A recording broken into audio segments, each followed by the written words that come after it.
다시 주기도문으로 돌아와서 일용할 양식을 주시옵고 라는 제목으로 함께 말씀 나누기 원합니다. 초대 교회의 이단들이 득세했죠. 지금도 이단들이 득세하고 있습니다만 초대 교회의 영지주의라는 또 강력한 이단이 있고 그 영향을 많은 또 단체들이 받게 되죠. 전형적인 이원론 사상을 가지고 있습니다. 이원론이라고 하면 영은 고결하고 성결하다고 여기죠. 그러나 육체는 천박하고 더럽다고 생각합니다. 여러분 생각, 사상, 또 주의, 각종 주의가 있죠. 뭐 수십, 수백 개의 요즘 사상 주의가 있지 않습니까? 이것이 개인, 가정, 또 그 공동체, 인류 역사를 바꿔버리죠. 한때 유물사관 공산주의에 매료된 사람들이 전 세계 인구 절반 이상이 공산화되었던 적이 있죠. 그만큼 무서운 것입니다. 그래서 이 영지주의가 이단이 어떤 끔찍한 결과들을 가져오느냐, 두 가지 결과를 가져왔죠. 하나는 쾌락주의, 하나는 금욕주의로 나아갔습니다. 왜 쾌락주의로 나아가는가? 영지주의가 영은 귀하지만 육체는 더러운 것이죠. 아무것도 아니고 마음대로 써도 된다고 생각했죠. 그래서 영혼만 잘 관리하면 되죠. 육체는 내 마음대로 써도 되죠. 그래서 쾌락을 위하여 엄란의 도가니가 되고 도가니에 빠지고 그렇게 쾌락을 즐기는 그런 부류들이 생기기 시작했습니다. 그러면서 또 반대의 부류가 생기기 시작했죠. 거룩한 영혼을 죄짓게 만들고 방해하는 것은 꼼짝 못하게 해야 된다. 꽁꽁 묶어버려야 된다. 그런 생각을 하는 사람들은 어떻게 갑니까? 육체를 또 고행을 하고 육체를 괴롭게 하는 이 금욕주의로 흘러가기 시작했다는 것입니다. 그래서 이 쾌락주의, 영지주의, 또 금욕주의 같이 흘러가게 되는 것인데 이것이 옳은 것일까요? 우리 성경은 어떻게 말합니까? 성경은 결코 육체를 무시하지 않습니다. 하나님께서 영과 육체를 다 소중히 여기고 계시는 이유는 하나님의 형상으로 우리가 지음받은 존재라고 말씀합니다. 영혼뿐 아니라 육체도 하나님이 만드신 것이죠. 그러면서 범죄했을 때 이 죄의 결과가 영혼에만 미치는 것이 아니고 육체에도 미치게 되죠. 육체에 미치는 결과 중에 한 가지가 뭡니까? 아이고 아야, 질병이 찾아옵니다. 그 다음에 이제 마지막 죽음이 찾아도 사망, 그리고 자연현상, 온 우주 만물까지 영계까지 범죄의 결과로 심판을 받죠. 그러면서 예수님이 오시면서 회복시켜 주시죠. 이 구원의 역사도 영혼만 관계되는 것이 아니고 우리 육신의 부활도 포함합니다. 완전한 신령한 부활을 말씀하고 있죠. 그리고 온 우주 만물, 새하늘 새 땅을 새롭게 하시는 부활, 또 마지막 때를 말씀하고 있는 것입니다. 그래서 하나님 영광과 나라를 위하여 살기 위하여 육체의 필요뿐 아니라 또 영적인 필요 모두가 필요한 것이지 하나는 무시해도 되는 저급한 것이 아니라는 것입니다. 그래서 오늘 본문에서 몇 가지 살피기 원하는 것은 첫째로 물질을 구하는 기도가 나쁜 기도가 아니고 올바른 기도입니다. 일용할 양식을 주시옵고 누가 가르쳐 줬습니까? 예수님이 주기도문에서 가르쳐주고 계신다는 것이죠. 그날 필요한 음식 구할 것을 구하는 것 잘못된 기도가 아니라는 거죠. 어떤 분들은 육적인 기도 그렇게 의식주 기도하는 건 너무 믿음이 없거나 너무 세속적인 거 아닙니까? 이렇게 무시하는 사람들이 있습니다. 예수님이 가르쳐 주셨는데 당연히 기도해야 되죠. 그래서 주기도문에 이 기도가 있는데 첫 번째로 물질을 구하는 기도, 잘못된 기도가 아니고 올바른 기도고 당연히 우리가 살아가는데 필요를 위하여 기도를 해야 되는 것이죠. 그래서 우리가 이미 9절부터 살필 때에 주기도문은 크게 7가지로 나눌 수 있습니다. 3가지 청원 이미 다뤘죠. 그 다음에 4가지 간구, 우리 인간이 내가 간구할 수 있는 4가지에 대한 부분을 나누었는데 9절을 보시면 하늘에 계신 우리 아버지여 이름이 거룩히 여김을 받으시오며, 그래서 이 3가지 청원의 첫 번째는 뭡니까? 하나님의 이름의 거룩한 명예죠. 거룩한 명예, 하나님이 영광 받기를 위하여 기도하라고 하시죠. 두 번째, 나라가 임하시는 거죠. 내 나라가 아니라 하나님의 나라, 하나님의 통치가 우리 가정 이 세상 하늘에서처럼 이루어지게 하소서. 세 번째가 바로 뜻이 하늘에서 이루어진 것 같이 땅에서도 이루어지이다. 하나님의 뜻이 바로 하늘뿐 아니라 이 땅에서도 하나님의 뜻이 이루어지기 원합니다. 내 뜻이 아니라 하나님의 뜻이 이루어지기 원합니다. 이미 주기도문을 통하여 살펴보았습니다. 그래서 하나님의 이름과 나라와 뜻을 구하는 3가지 청원 다음에 이제 우리 인간, 내가 구체적으로 기도할 수 있는 간청이 4가지가 오늘부터 소개가 되어지죠. 우리 11절 같이 읽습니다. 오늘 우리에게 일용할 양식을 주시옵고. 그래서 첫 번째 간청이 뭡니까? 일용할 양식, 나의 필요죠. 이 4가지 간청에 영적인 원리가 있습니다. 이 3가지 청원이 우선적으로 기도되어야 되고, 그 다음에 4가지는 우리의 필요죠. 그런데 이 3가지가 영적인 필요고 1가지가 육적인 필요인데, 육적인 필요를 먼저 11절에 이야기하고 있습니다. 이것도 배분 기도할 때도 그죠. 보통 육적인 기도를 90% 이상, 시간의 90% 이상, 에너지의 90% 이상 쏟아버리죠. 근데 주기도문을 원리를 잘 보면 응답받는, 예스 응답받는 비결, 또 하나님 기뻐하시는 기도의 비결들을 우리가 배우게 되고, 자녀들의 기도는 하나님이 100% 또 응답해 주심에 대한 확신도 얻게 되는 것입니다. 두 번째로 뭡니까? 11절에 보시면 12절에 우리가 우리에게 죄지은 자를 사하여 준 것 같이 우리 죄를 사하여 주시옵고, 죄용수죠. 세 번째는 시험에 들게 하지 마시옵고. 시험 들 일이 얼마나 많습니까? 그래서 뭐 선교사님도 시험 들고, 목사님도 시험 들고, 그다음에 대통령도 시험 들기도 하고, 장관들도, 국회의원들도, 아버지도 시험 들고, 어머니도 시험 들고, 자녀도 시험 들고, 또 할아버지 할머니도 시험 들고 마음이 상할 때가 있죠. 매일 기도해야 됩니다. 우리 또 중직자들도 시험 들죠. 장로님, 권사님들도 시험 들 때가 있고, 우리 또 새가족들도 교회가 왜 이렇습니까? 시험 들고, 우리 청년들이 또 시험 들, 어른들이 왜 그렇습니까? 모자 쓰고 왔다고 뭐라고, 샌들 신고 왔다고 뭐라고. 이 예배를 드리라는 건지 말라는 건지, 세상이 바뀌었는데 아직도 그렇게 고집 안 하고. 두 가지를 기억해야 되죠. 하나님은 중심을 보시고 사람은 외모를 보기 때문에 우리가 두 가지를 그리스도인들은, 성숙한 그리스도인들은 또 잘 헤아려야 되는데, 그죠? 그리고 네 번째 청원이 뭡니까? 간청이 다만 악에서 구하시옵소서, 악에서 건져달라고 기도합니다. 그래서 이 4가지 간청 중에 첫 번째 등장하는 것이 3가지가 영적 필요, 1가지가 이제 육적인 필요인데, 일용할 양식에 대한 부분을 먼저 말씀하고 있습니다. 이것은 간접적으로 육신의 필요를 구하는 것이 제일 먼저 또 언급되어져 있습니다. 참 중요하구나, 또 필요하구나 라는 것을 예수님이 가르쳐 주신 기도를 통하여 알게 됩니다. 육신의 필요를 구하고 물질을 구하는 것 결코 가벼운 것이 아니고 악하지 않다는 것입니다. 우리 예수님도 공생의 사역 시작하실 때 40일 금식하셨죠. 이 마귀가 찾아와서 3가지 유혹을 하지 않습니까? 시험할 때 마태복음 4장 3절에 보면 돌들이 떡덩이가 되게 하라. 그때 예수님 말씀이 4절에 예수께서 대답하여 이르시되 기록되었으되 사람이 떡으로만 살 것이 아니요, 하나님의 입으로부터 나오는 모든 말씀으로 살 것이라, 그렇게 말씀하셨죠. 그래서 이 떡으로, 떡 없이 살 수 있는 것이 아니라는 거죠. 떡만으로 살아서도 안 되지만 떡 외에 또 중요한 것이다. 그래서 떡이 필요 없다라고 말씀하지는 않으신 것을 우리가 보게 됩니다. 우리가 육체의 노예가 되어 육신의 필요를 구하려 하거나 물질의 노예가 되어 물질만 구하는 것은 분명 잘못된 기도자의 모습일 것입니다. 하지만 하나님이 원하는 삶을 살고 사역하고 또 생명 살리는 삶이죠. 그것을 위하여 당연히 필요를 위하여 기도해야 됩니다. 영적인 필요 또 육적인 필요를 위하여 당연히 기도해야 되고 마땅하다, 그렇게 말씀하는 것입니다. 그러면서 우리가 나아가서 조금 더 생각해 볼 필요가 있습니다. 요즘 사람들이 오해하는 것 중에 기복신앙이 문제입니다, 그렇게 또 많은 이야기를 합니다. 기복신앙이 나쁩니다. 복을 구하는 것, 기복이 한자 아닙니까? 복을 구하다. 복을 구하는 게 나쁜 것일까요? 사실 우리가 말씀도 그렇고 찬송가를 보면 복에 대한, 복에 하나님께 복을 구하는 찬양이 상당히 많습니다.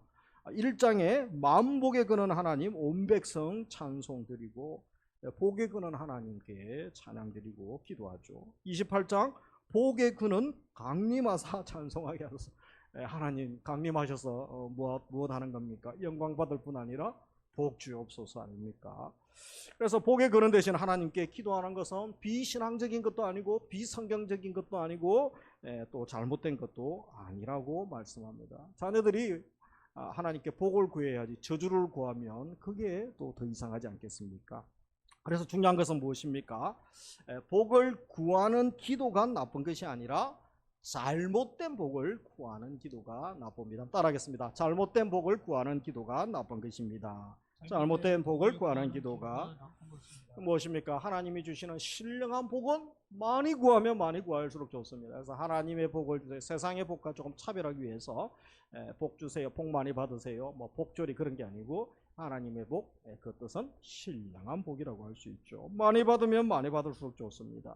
그럴수록 하나님께 영광이 되고 다른 사람들에게도 기쁨이 되는 것이죠. 문제는 사람들이 흔히 구하는 복, 소위 세속적인 복이죠. 이기적인 욕심을 복으로 생각하고 구하는 것이 문제죠. 그래서 문제가 있다면 하나님이 원하시고 기뻐하시는 신령한 복을 구하는 기복신앙이 아니라 이기적인 목적으로 자기 욕심만 구하는 신앙을 기복주의라고 하죠. 기복주의 신앙이 문제가 되는 것입니다. 그래서 목적이 대단히 중요하다라고 말씀하고 있는 것이죠. 신앙의 이름으로 물질의 번영과 또 이기적인 축복을 구하는 것, 기복주의 신앙이죠. 이것이 비성경적이라는 거죠. 근데 내가 신앙의 이름으로 신령한 복을 구하는 것은 당연히 구해야 되고 마땅히 구하고, 주님께서도 우리 하나님도 복의 근원이시고 만복의 하나님이시죠. 당연하다는 것입니다. 하나님 백성이 얼마든지 배고플 때 하나님 배고픕니다. 기도할 수 있는 것이죠. 그리고 가난하고 힘들고 자녀 교육하고 또 여러 가지 부모님 섬기기 위하여 필요한 물질 자원을 위하여 당연히 기도하는 것은 마땅한 것입니다. 그리고 자녀들이 하는 일이 잘 돼야죠. 못 돼서 또 부모가 너무 힘들고 신앙생활도 못하고 주일 봉사도 못 돼도 많이 말이 안 되는 것이죠. 그래서 우리가 부흥과 성장을 위하여도 기도를 해야 되는 것입니다. 문제는 뭐죠? 나의 정욕을 위하여 똑같은 세속적인 목적과 성공을 위하여 기도하고 있다면 그것은 문제가 되는 것이죠. 그래서 방금 우리 또 지휘자님께서 찬양 인도를 예배 시작하면서 잘 인도를 해주셨습니다. 야베스의 기도가 번영의 신앙 아니냐, 이 잘못된 기도 아니냐 이렇게 비판하는 사람들이 있는데, 우리가 다시 한번 보면 역대상 4장 10절에 보면 야베스가 이스라엘 하나님께 아뢰어 이르되 같이 읽습니다. 주께서 내게 복을 주시려거든 나의 지역을 넓히시고 주의 손으로 나를 도우사 나로 환난을 벗으나 내게 건심이 없게 하옵소서 하였더니 하나님이 그가 구하는 것을 허락하셨더라. 중요한 것은 너무 세속적인 복 아니냐, 자기밖에 모르는 기도 아닙니까? 이런 것은 번영의 신학이고 잘못된 기도입니다. 이렇게 비판하는 사람도 있습니다. 그런데 우리 예수님은 오늘 가르쳐 주신 주기도문도 일용할 양식을 위하여 기도하라고 말씀하셨습니다. 그래서 여러분, 기도의 내용도 중요한 것은 목적이 무엇인가, 그리고 누구에게 기도하고 있는가. 여러분, 한 회사 다니는 분이 자기 사장에게 그저 결제 서류 뭐 행사할 때 그저 프로젝트 서류를 회장한테 올려야 되잖아요. 근데 경쟁업체에 회장한테 서류를 올리면 결제가 될 리가 없는 것이죠. 여기의 핵심은 하나님이 그가 구하는 것을 허락하셨더라. 이것이 핵심인 것입니다. 그래서 우리가 하나님께 제대로 된 기도를 하고 하나님이 결제해 주시면 그것이 하나님의 뜻이고 하나님이 받으시는 제대로 된 기도라는 것입니다. 그러므로 우리가 기도할 때 믿음으로 기도하시기 원합니다. 신령한 복을 구하시기를 원합니다. 구체적으로 기도할 수 있기를 원합니다. 하나님 마음에 내가 합하게 살고 하나님 영광을 위하여 살고 있다면 얼마든지 일용할 양식을 위하여 기도하고 나의 필요를 위하여, 가족의 필요를 위하여, 또 물질적인 살면서 필요한 것들을 당연히 기도하셔야 됩니다. 채워달라고 기도해야 되죠. 그래서 6장 33절까지 가면 하나님의 나라와 의를 위하여 우리가 산다면, 또 구한다면 주님께서 이 모든 것을 더해 주시겠다 하는 말씀이 적합한 말씀인 것입니다. 그러면서 두 번째, 일용할 양식은 오직 하나님께서 주신다는 것이죠. 예수님께서 또 말씀하신 것 중에 좀 상반되고 모순적인 것 같은 말씀이 하나 더 있죠. 6장 초반에 보면 이제 주기도문을 지금 9절부터 말씀하시죠. 마지막에 31절 이하에 가면 왜 이런 말씀을 하셨을까? 그 말씀이 있죠. 이제는 또 먹을 것, 입을 것, 그런 것들 염려하지 말라. 그렇게 말씀하신 적이 있습니다. 31절에 보면 그러므로 염려하여 이러기를 무엇을 먹을까, 무엇을 마실까, 무엇을 입을까 하지 말라. 이는 다 이방인들이 구하는 것이라. 같이 읽습니다. 너희 하늘 아버지께서 이 모든 것이 너희에게 있어야 할 줄을 아시느니라. 그래서 본문의 또 말씀에 31절 이하에 보면 그죠? 의식주죠. 먹고 마시고 입는 것들 염려하지 말라. 이방인들이나 하는 것이다. 너희는 하나님 자녀인데 뭘 걱정하느냐? 이렇게 말씀하는 것 보면 왜 하나님 예수님이 주기도문 할 때는 일용할 양식 위하여 생활에 필요한 것 놓고 기도하라. 그렇게 또 말씀하시면서 또 마지막에 가서는 염려하지 말라. 이방인들이 하는 기도다. 이런 식으로 또 말씀하셨을까? 예수님이 한정해서 이렇게 모순적인 말씀을 하실까? 의문이 드는 분이 있습니다. 그런데 이 두 구절을 자세히 살펴보면 그 초점이 다르다는 것을 알게 되죠. 먼저 주기도문에서 일용할 양식을 아버지께 구하라고 하는 것은 아버지가 누구인지 알라는 거죠. 하나님에 대해서 우리가 3주를 다뤘죠. 하늘에 계신 분, 또 하나님 아버지, 나의 아버지, 우리 아버지에 대해서 배웠죠. 그래서 하나님은 너희 아버지시다. 그분이 너희의 공급자가 되신다. 그것이 대단히 중요한 것입니다. 그래서 삶의 작은 필요들까지 구하고 응답받고 내 삶 전부가 하나님의 은혜로 내가 살고 있습니다. 하나님 주셔야만 삽니다. 이 고백이 전제가 되어지는 말씀인 것이죠. 그런데 6장 31절 위에 보면 무엇을 먹을까 입을까 또 마실까 염려하지 말라는 것은 필요한 삶을 위하여 삶의 필요를 위하여 기도하지 말라는 것이 아닙니다. 문제는 그런 것들을 염려하는 것이 문제다. 그것은 이방인들이 하는 것과 똑같다는 것이죠. 그래서 물질의 필요를 구하는 것이 기도의 궁극적 목적이 되어서는 아니 된다. 그렇게 말씀하시는 것입니다. 하나님이 내 인생의 진정한 공급자시기 때문에 당연히 내가 먹고 입고 마시는 것 염려할 필요가 없습니다. 바울이 예수님의 말씀을 잘 이해를 했어요. 그래서 이 바울이 서신서에서 어떻게 요약 정리를 하고 있습니까? 이 두 가지를 같이 한 구절에 말하고 있죠. 우리 빌립보서 4장 6절 7절 같이 읽습니다. 아무것도 염려하지 말고 다만 모든 일에 기도와 간구로 너희 구할 것을 감사함으로 하나님께 아뢰라. 그래서 아무것도 염려하지 말라. 예수님이 31절 이후에 염려하지 말라 말씀하셨죠. 그것을 잘 이해하면서 그리고 또 주기도문을 잘 알았습니다. 뭐라고 합니까? 하나님께 아뢰라. 다만 그죠? 다만 모든 일에 기도와 간구 또 하나 감사함으로 하나님께 아뢰라. 그래서 우리가 정리를 하면 일용할 양식에 대하여 염려하지 마십시오. 그러나 구하십시오. 그 다음 자만 나와라. 그죠? 염려하지 말고 구하라. 그렇게 말씀하고 있는 것입니다. 우리는 일용할 양식에 대해서 염려하지 않습니다. 그러나 일일이 주님께 구하고 또 응답받고 다 주님이 주셨습니다. 이 고백을 하는 사람이 하나님을 아버지로 모신 자고 하나님이 나의 공급자시구나, 나의 아버지시고 우리 아버지시구나, 이 고백을 하는 자, 주님이 가르쳐 주신 이 기도를 하면서 확신 가운데 우리가 기도할 수 있는 줄 믿습니다. 그래서 나의 삶을 한번 돌아보기 원합니다. 지금까지 내 인생의 공급자는 누구였습니까? 어떤 분은 우리 부모님이십니다. 사실 자녀들은 부모님이죠. 부모님이 또 학교도 보내고 양육에 필요한 용돈도 주고 자원도 공급해 주시죠. 어떤 분들은 부모님이 물려주신 재산이 상당히 됩니다. 땅이 한 10,000평 정도 되고 건물이 빌딩이 괜찮은 게 한 2채 정도 됩니다. 이렇게 자랑하는 분이 있을 수 있습니다. 직장의 사장, 회장일 수도 있고 자기가 지금까지 모아둔 자금일 수도 있습니다. 어떤 분들은 자격증, 경력, 또 실력, 사업 수완, 열심히 노력하는 것, 이런 것들일 수 있죠.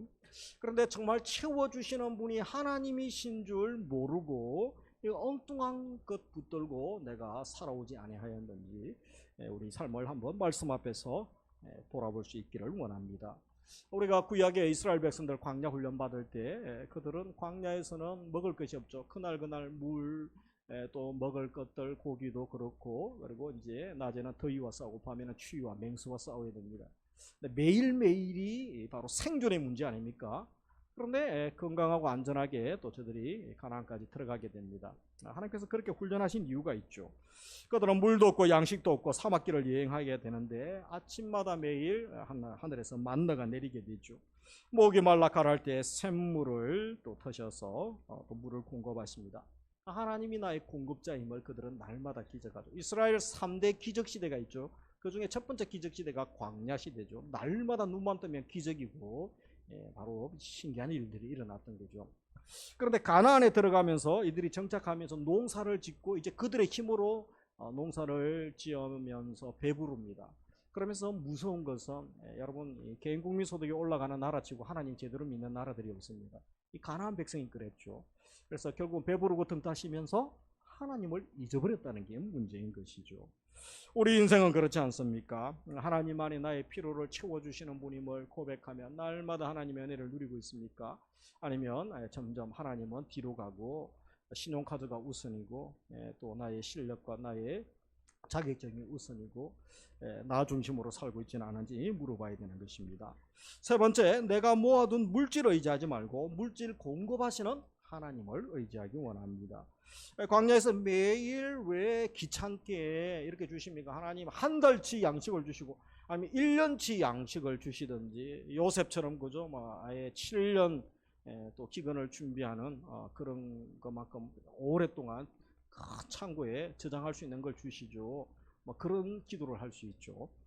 그런데 신명기 8장 3절에 보면 너를 낮추시며 너를 줄이게 하시며 또 너도 알지 못하며 내 조상들도 알지 못하는 만나를 내게 먹이신 것은, 그래서 광야에서 매일매일 일용할 양식을 주셨죠. 만나 메추라기 같이 읽습니다. 사람이 떡으로만 사는 것이 아니요 하나님의 입에서 나오는 모든 말씀으로 사는 줄을 내가 알게 하려 하심이니라. 그래서 매일매일 만나를 주시는 것, 하루 일용할 양식을 주시는 이유가 있습니다. 교만하지 않고 겸손하게 하시기 위함이죠. 결국 하나님의 훈련이죠. 훈련. 핵심은 그것 가지고 하나님과 깊은 교제 나누고 하나님이 나의 공급자시고 나의 구원자시구나, 전능한 분이시구나, 그 고백하고 하나님의 바람은 무엇입니까? 한 달치 1년치 주는 게 아닙니다. 매일 주면서 하나님과 더 깊은 교제, 사랑의 교제 나누기를 원하십니다. 우리의 기도 제목은 다르죠. 하나님, 저 그런 거 필요 없습니다. 한 달치 주세요. 1년치 주세요. 아니면 우리 자녀들, 우리 부모님들까지 책임질 수 있는 좀 분량을 한 번에 주시면 좋겠습니다. 이것이 우리의 죄인들의 바람 아닙니까?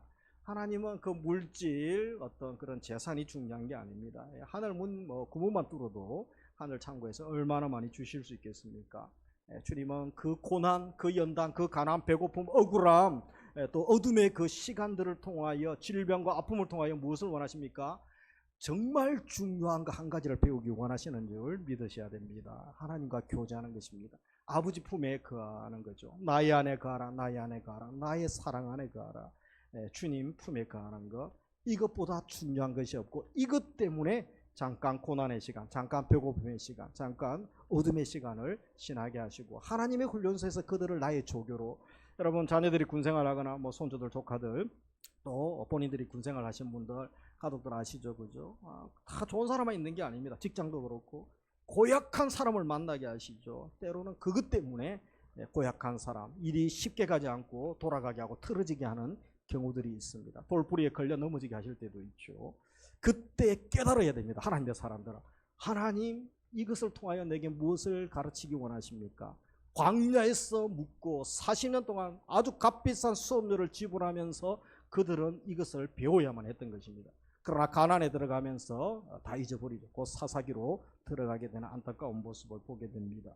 우리 이후 예배 들으시는 자녀들, 성도님들은 지혜자가 되기를 주의 이름으로 축복합니다.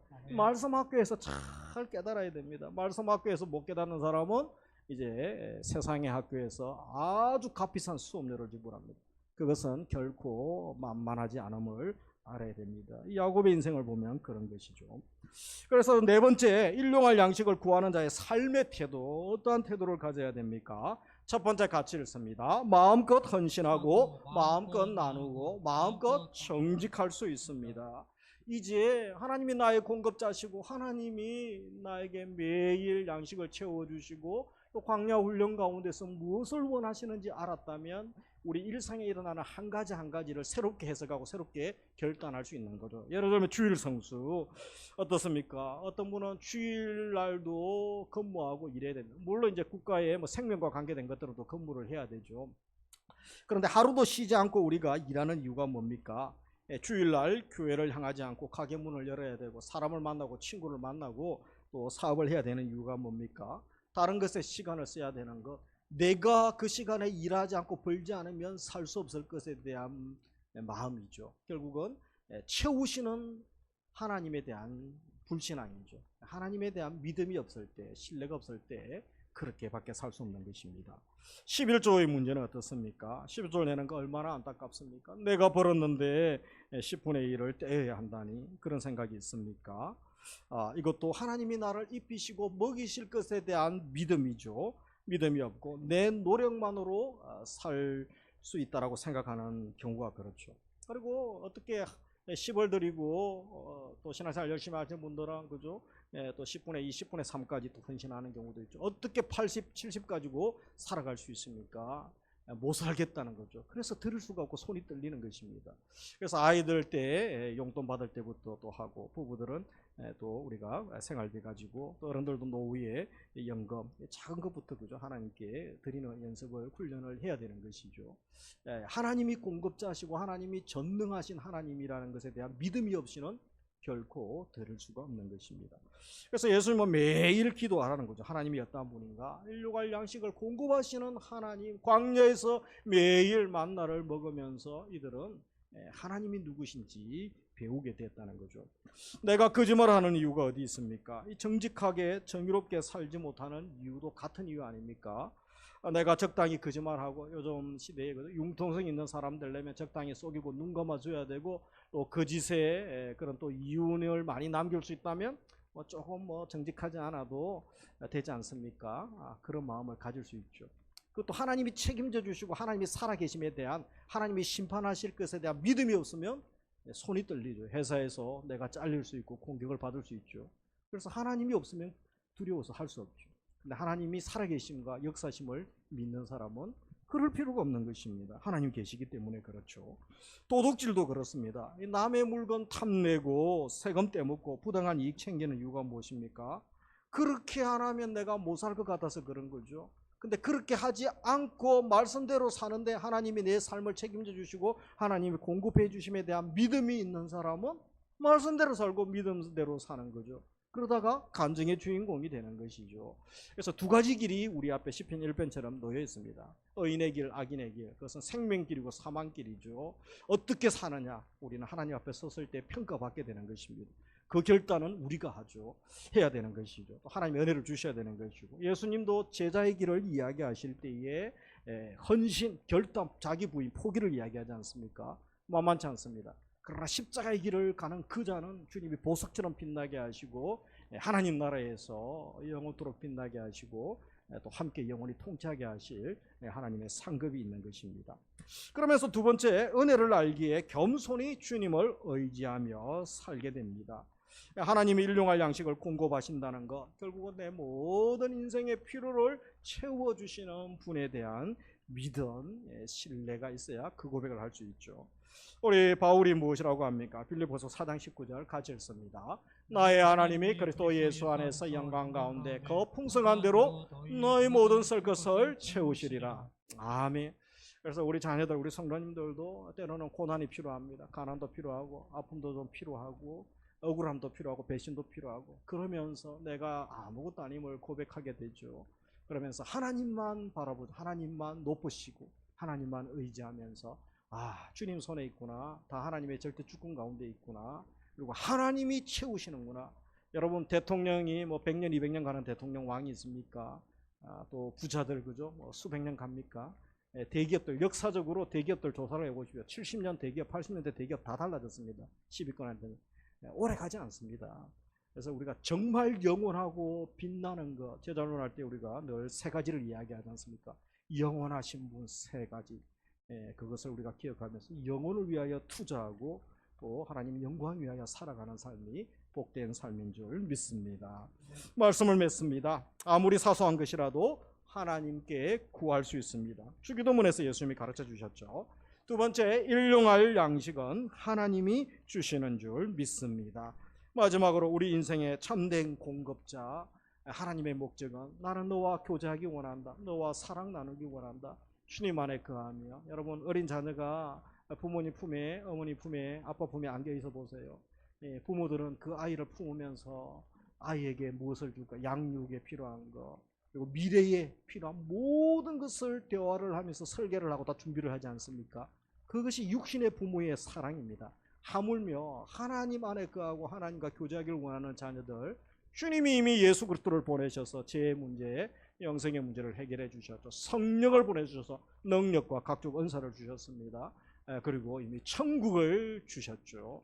우리가 하나님 나라의 상속자, 하나님의 기업을 물려받은 상속자로서 왕같은 제사장으로 살게 해주셨습니다. 무엇을 낭망하고 두려워하고 주저하고 불안해합니까? 걱정합니까? 그럴 필요가 없습니다. 저도 젊었을 때는 내가 목회 안 하고 나도 직장 다니고 나중에 좀 벌어서 사업을 했더라면 이런 생각들이 좀 있어요. 근데 이제 목회자가 되고 난 다음에 보니까 배는 좀 가난하지만 그러나 하나님의 능력을 경험하고 하나님과 깊은 교제를 나누고 말씀으로 기도하면서 생명이 살아나고 성도들 가정이 살아나고 지치고 피곤하고 우울한 그분들 얼굴에 웃음이 가득하기 시작하는 한 분 한 분들을 보면서 하나님께서 이 일로 부르신 이유가 무엇인가 깨닫고 감사 고백하는 경우가 많습니다. 우리 일주일의 삶의 현장 가운데 하나님이 나의 아버지 되심을 경험하기 원합니다. 공급자 되심을 경험하기 원합니다. 마지막 시대에 곧 주님 오시지 않겠습니까? 여러분 지금 행복이 버튼만 누르면 전 세계 끝나는 거 아시죠? 지금 전쟁이 없는 것 같은데 전쟁 때문에 그 나라만 고생하는 게 아니고 그 이웃 나라 전 세계 경제가 휘청거리는 시대가 됐습니다. 그래서 우리 주님 곧 오실 것이죠. 그래서 다 사랑받고 칭찬받고 상급받는 우리 성도님 되어야 되지 않겠습니까? 세상 문제 나의 또 정욕해라. 작은 문제 때문에 끙끙거리고 힘들어하지 마시고 그것이 인생 없다고 인생 망하는 것처럼 생각하지 않을 필요가 있습니다. 여러분 전능하신 하나님이 살아계시고 내가 하나님 자녀인데 무엇을 걱정하고 두려워하겠습니까? 불안해하겠습니까? 저는 지금 녹음이 되기 때문에 이전에 칼로 위협했던 사람도 하나님이 심판하신 것을 보기도 하고 그리고 또 어떤 권세자들이 억압하고 그들의 말이 아주 급박을 하죠. 근데 그들의 말대로 되지 않은 것들을 경험했습니다. 그리고 육체의 연약함도 하나님이 치유하시는 것도 경험하고 또 물질의 필요들도 하나님이 채워주시는 것을 경험합니다. 올해도 하나님 이런 부분에 아쉬움이 있습니다. 하나님의 기도를 들으시고 하나님이 또 무명의 성도들을 통하여 일하기도 하시고 우리 임직식도 기도 제목이 참 많았습니다. 다 공예배 때 말씀은 못 하시지만 심야 예배 때는 간증을 할 수는 있겠죠. 근데 하나님이 세미한 것까지 다 하시고 응답해 주시는 것을 봅니다. 왜 그럴까요? 자녀가 눈물로 기도하기 때문에 하나님의 자녀인 우리가 눈물로 기도하고 부르짖으면 들으시고 응답해 주시는 줄 믿으시길 주의 이름으로 축복합니다. 그 믿음으로 사시기를 주의 이름으로 축복합니다. 우리 찬양하며 나아가겠습니다. 내 인생 여정 끝내